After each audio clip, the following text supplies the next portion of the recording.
adult. You're the one mentoring, Military, you got to deal with people that's not from your block. mentoring, and helping be leaders and helping shape these young men. This country was made great by so many accomplishments. All right, y'all, what's going on? It's your boy PJ Cowan coming to y'all today with Raw and Real Vet Talk. And today we have a very special guest. You may recognize him from season 15, The Bachelorette, as well as Bachelor in Paradise. But I'm here to introduce him as well, I can't say ex, once a soldier, always a soldier, United States Air Force veteran, Mike Johnson. Mike, it is an absolute honor and privilege to have you on the show today, man. How you doing? I'm blessed, man. Thank you so much for being here. It's kind of cool to, get to talk to my brothers in the service. So I'm excited. Man, nice, man. I'm telling you, man, stronger together, man. That's my motto. That's my motto. So, Mike, tell me, man, so to many, you are recognized as a TV personality and being part of Bachelor Nation. Okay. For all the listeners who may not know your background as far as with the military, Mike, can you break down to me when did you enlist and what was it that called you to serve this country? Definitely so. I think as a kid, I always wanted to deploy. I thought that was really a noble thing to do for some weird reason, but never really considered going into the military. I was just like, man, it'd be kind of dope to actually deploy, and just have that checked on your resume per se. Not for like a resume perspective, but just like lived experience perspective, if that makes sense. Yeah. But then I went about my life like everybody else. I was after high school, I went to community college, and I'm extremely big on my finances. And I remember being in community college, and 1 month it came down to paying for rent or Yeah. paying for tuition. And I will never forget the sentence that I said. And I quote, I refuse to go into debt to further my education. There you go. Okay. I was extremely adamant about that. And I remember coming home, and I had a roommate at the time. I told him, say, hey, bro, I'm joining the military. And he said, don't join the military. Next thing I know, he joins before I do, right? He joined the Army 8 months before I did, and I joined the Air Force. And Okay. I personally think that was one of the best decisions I ever made in my life. Looking back on it, at the time, it didn't feel like that. At the time, it just didn't feel like that. But yeah, I joined when I was 21 years old. Joined the Air Okay. Force, and that's So all. so let me ask you, do you have family that's in the militaries? Yeah, I have my sister. She my younger sister. She outdid her big brother. She became a captain Okay. in the Army. Shout Yeah. out to her. Huh? Hoorah. Yeah, my father, he's Army as well. My sister's father, he's Army as well. And then I got some uncles that are Army as well. And so I was Oh like, man, nice. you know, So it's in the blood. it's in the blood for sure. For Yeah, sure. nice. Well, okay, so then Mike, let me ask you, what would you say were your biggest takeaways from your time in the Air Force that helped you navigate your path to being this TV personality, like this transition into your civilian life? Can you elaborate on that for me? I mean, that was never the plan. Let's be honest. Yeah. We both military. I don't think most people I know in the military ever be like, "Yo, I'm gonna be on reality TV." That was Dude, never the plan. that's what I'm Whatsoever. saying. Like, dude, you're a rare breed, man. I'm blessed in that regard, but yeah, Yeah. that was not the plan whatsoever. Like Uh-huh. below 0%. Like it was not the plan, right? But Yeah. I think what aided me the most while in the military into going on TV was the fact that I think the military teaches you how to be a leader. I was definitely a leader within the house, and so when they put you through these different things, to me, honestly, it wasn't no big deal. I Yeah. remember I remember somebody said, I'm not ready for like some big position in the Bachelor franchise because I didn't cry. And I was like, bro, I've been through a lot more strenuous things. Like Yeah. this is like there's a camera in my face. Well, that's not scary to me, or There you that's go. not sad to me, or that's Yeah. not a thing that makes me emotional. There's nothing wrong with crying for the record, but like Yeah. I was like, bro, like the military teaches you so much more, you know, how to handle yourself. But also, I think it taught me something big, which was literally this is 100% attributed to the military culture. The way you think is not always the right way. And so the military, you know, you got to deal with people that's not from your block.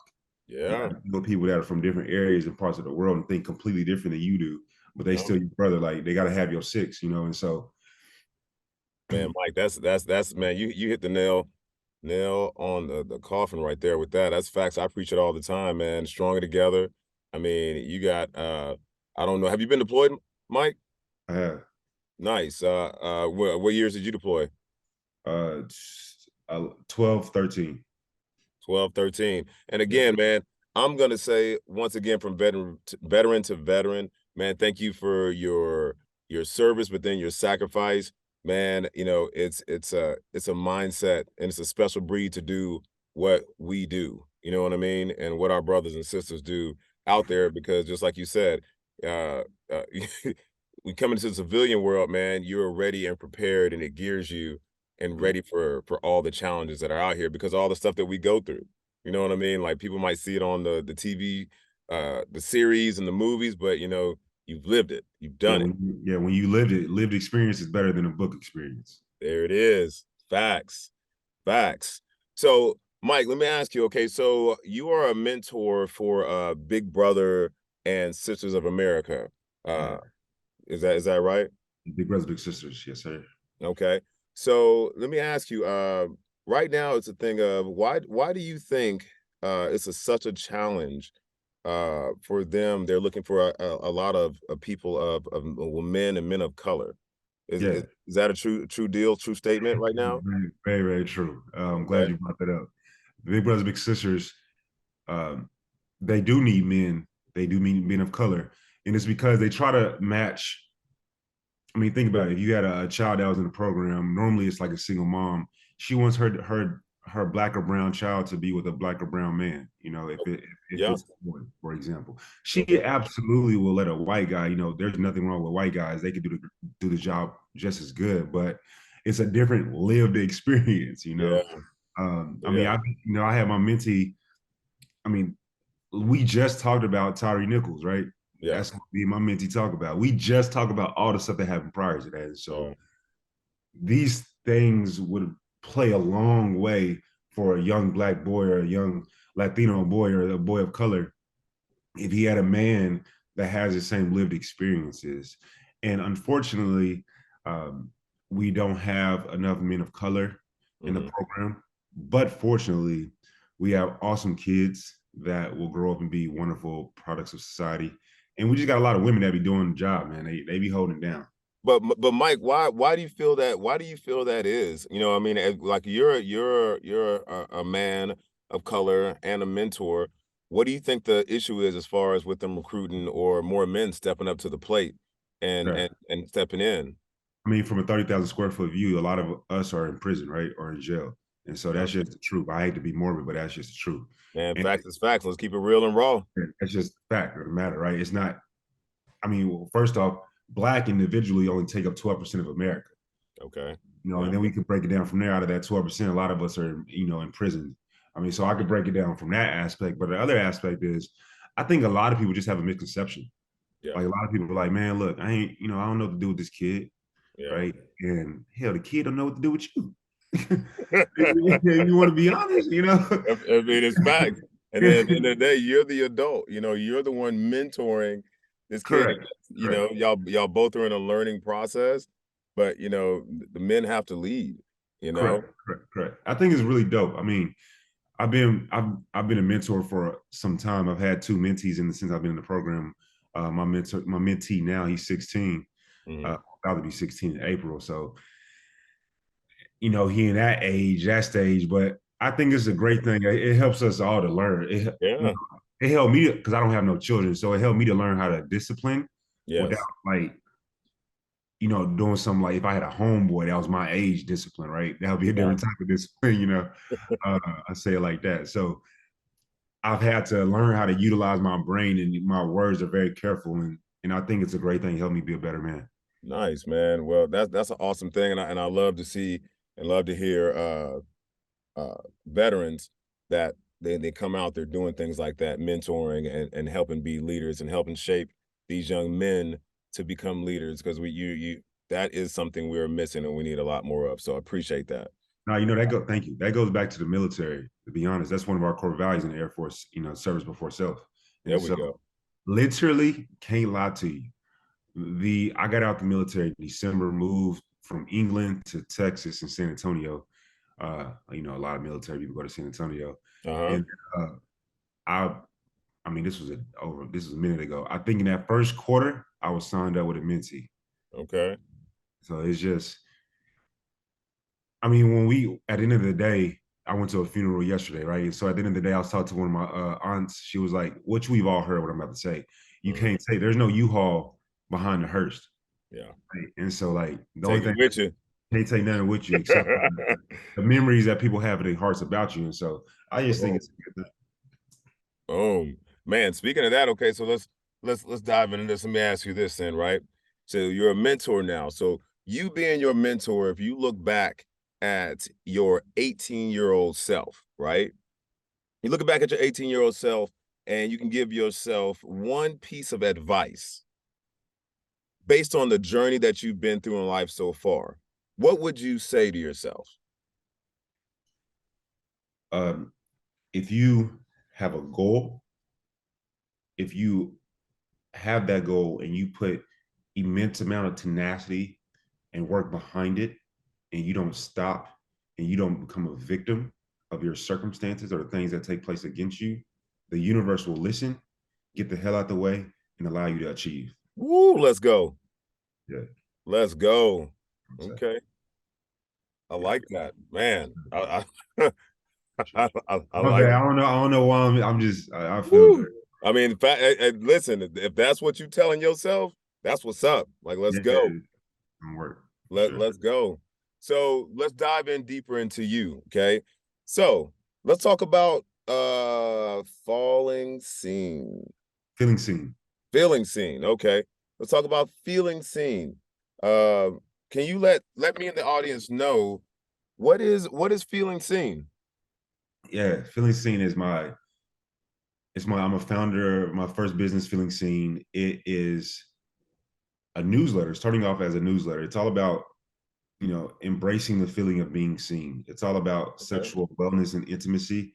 It's Okay. all about, how do we have nonviolent communication? How do we ask for the things that we desire without making the other person in our relationship feel insecure or insignificant, Okay. um, or not loved?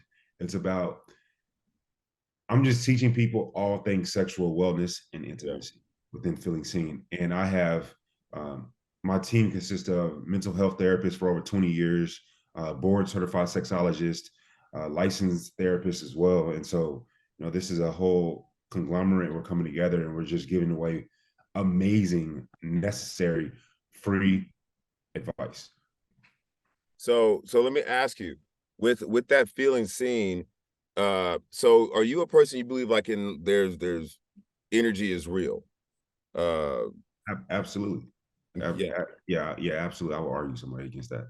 Okay. So with what you're teaching in this feeling scene, do you feel like that's a big part of like uh what you're pushing? Because with feeling seen, I mean, and everything, I mean, from the sexual side to the communication side to the like all these aspects you're talking about as far as feeling seen, it has a big pull with energy. It No, sounds like. for sure. No, Yeah. definitely. So there's five. We have the Feeling Seen formula is a 5-part formula, and I would love if everyone go to feelingseen.com and sign up for it, the newsletter. And the 5-part formula is first just simply to discover, and then we have communication, and then we have consent, and then we have engage, and then we have reflection, right? And so Okay. sexual aspect is only 1 out of 4, so there's 20% versus 80% has to do with everything else, and Man. that's just real life. And so I had to say that so people don't think that I'm just like talking strictly about one thing. It's Yeah. all 5 of those things, the entire formula we have. And so to be specific and succinct to your question about energy, when you touch a human being, if I have anger towards you and I touch you not in a harmful way, you can feel that anger. Yeah. If I touch my girl in a soft, compassionate way on her shoulder, and I'm soft myself, I'm being soft with her, she's going to feel that. That's going to, energy precedes matter, right? And so therefore, that's a fact within science. And so Oh yeah. that's why I said I will argue somebody that was like, nah, that's not true. Oh yeah, man. I love this, man. Mike, I would sit back with my popcorn. I'd like to mediate the argument, not even lying to you, because I tell people this all the time. Some people they like, man, PJ, man, you done hit by too many IEDs or something. I'm like, no, man. I'm like, yo, energy is real, man. You Energy know, is absolutely real. I it, mean, people. No, I'm sorry. no, go ahead. You're good. Go ahead, Mike.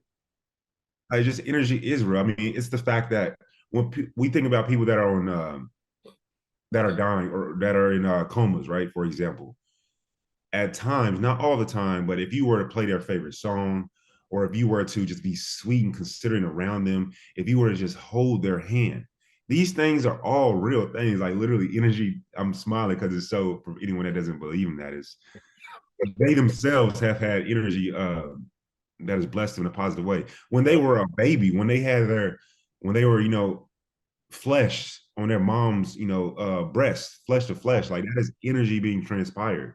So Yeah. I can go for days on that. Man, dude, I love it, man. So speaking of that, man, let's sit and let's get to, I like to do this thing where I have a let's get real and raw question, right?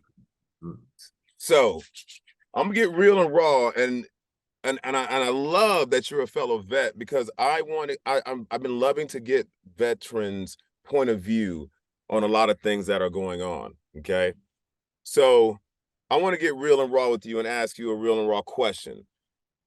Right now, with what's going on in the state of the world, okay, from you have COVID, you have the, sexuality as far as like, gender changes, with young kids and all these type things.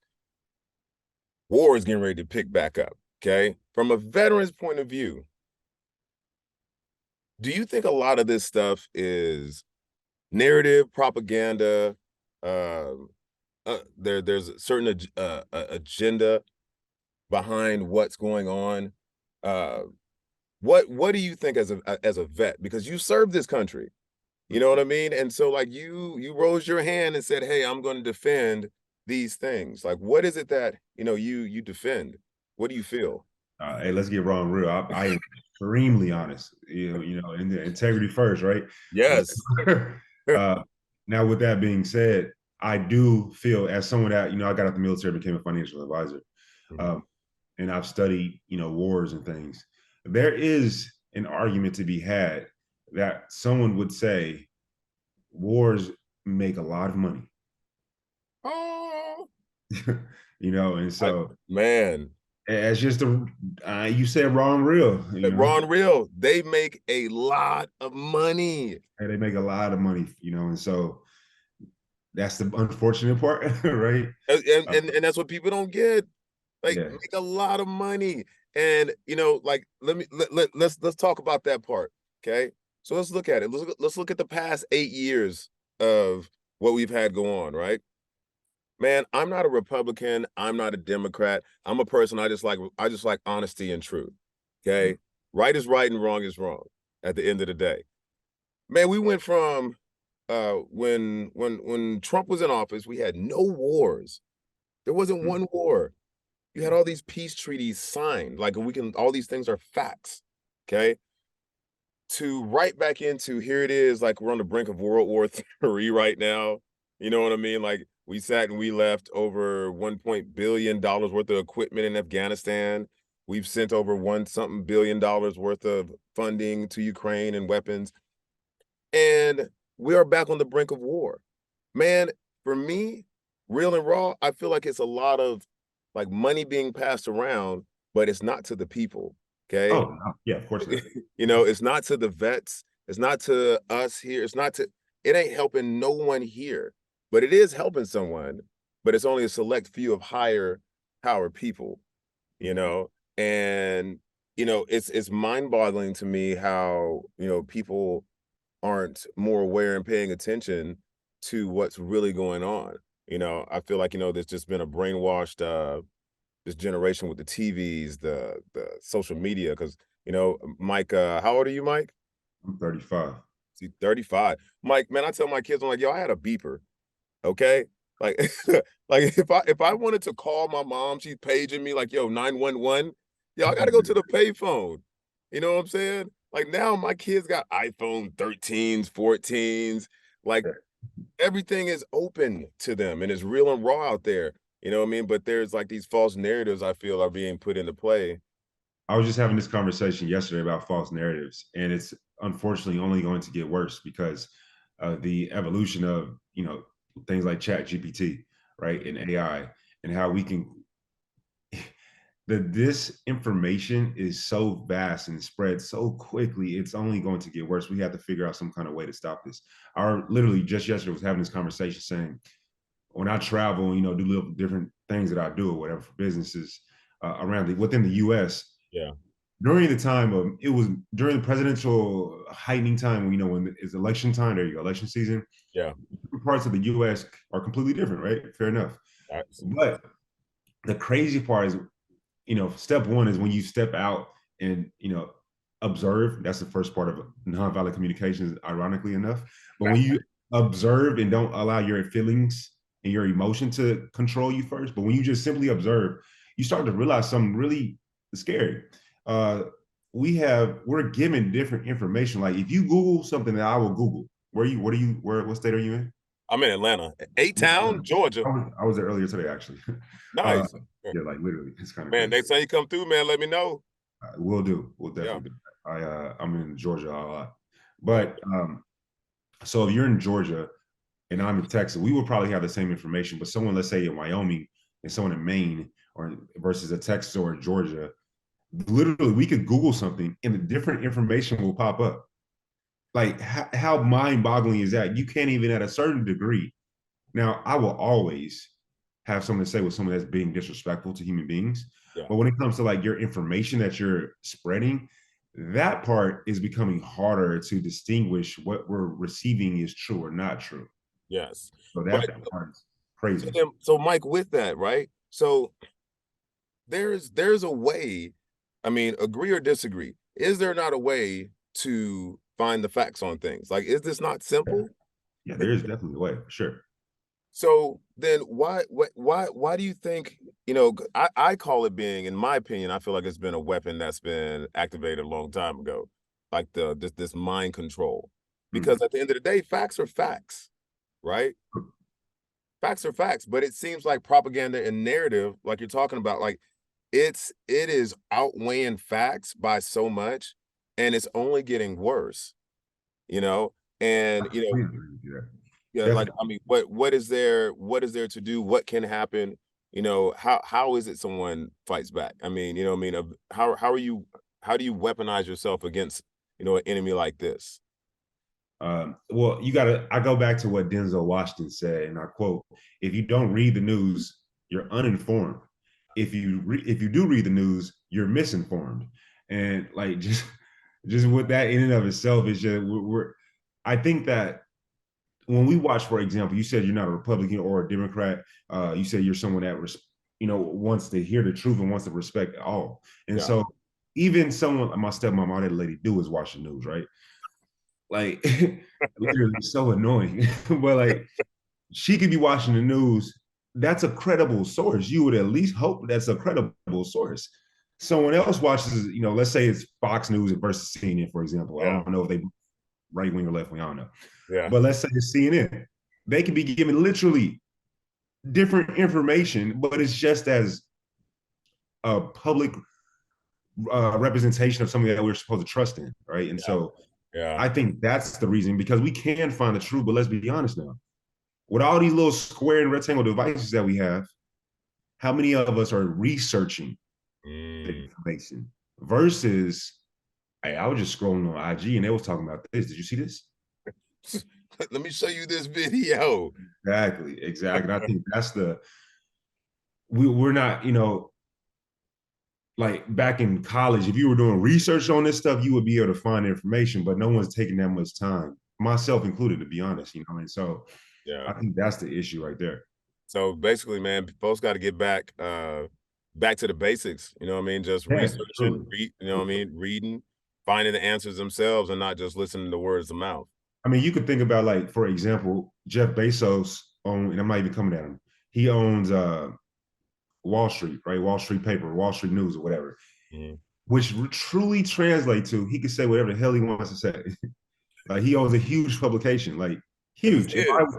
Yeah, If I were to buy, I don't know, Fox News, for example, yeah, I can say and do what I want to do. I can move the needle 1 inch, yep, 1 degree to the left or right. It's only 1 degree. The average person wouldn't notice. yep. But over There you time, go. that adds up. It adds up. If you're a pilot and you only move 1 degree to the left or to the right, by the time you get to from Atlanta to Austin, where I'm at right now, you won't make it here Yeah. just by that 1 degree off. And I think that's what who controls the news and information. What's his name? Just bought Elon Musk just bought Twitter. I know. Like, You and you know, see how the tables have turned. Like, dude, it's been fun. I've been sitting back with my popcorn, man, just with some of this stuff, just actually loving some of it. Because when the truth comes out, man, truth angers people. Like they don't like it.